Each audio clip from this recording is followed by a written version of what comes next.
एक मुल्कगीर जो एहतजाजी तहरीक है उसका आगाज़ किया जा रहा है और ये तहरीक इमरान खान से यकजहती के लिए होगी। पूरी कौम हम अपील करते हैं कि इस तहरीक में शामिल हो। इंतखाबात को जिस तरीके से मुलतवी किया गया और इमरान खान के ख़िलाफ़ एक टेक्निकल नॉकआउट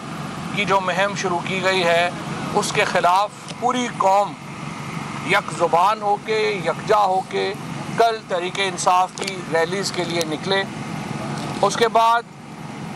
अगले हफ्ते से हम बिजली, तेल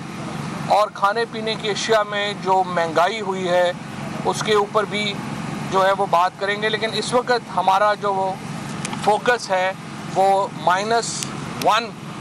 का जो एक फार्मूला चलाया गया है और जिस तरीके से कल इलेक्शन कमीशन ने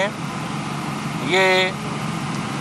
इस मामले के ऊपर जिस तरह इलेक्शन मुलतवी किए हैं उससे तक़वियत मिली है इस सारे मामले को और हम उसके ख़िलाफ़ एक मुल्की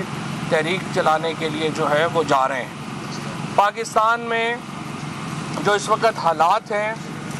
वो सियासी हालात पहले ही बहुत दगरगूं हैं। पाकिस्तान के सियासी हालात पहले ही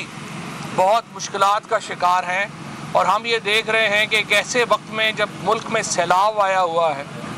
जब पाकिस्तान का एक बहुत बड़ा हिस्सा पानी के नीचे है, उस वक्त इमरान खान के ख़िलाफ़ टेररिज्म के केसेस किए जा रहे हैं, उनके ख़िलाफ़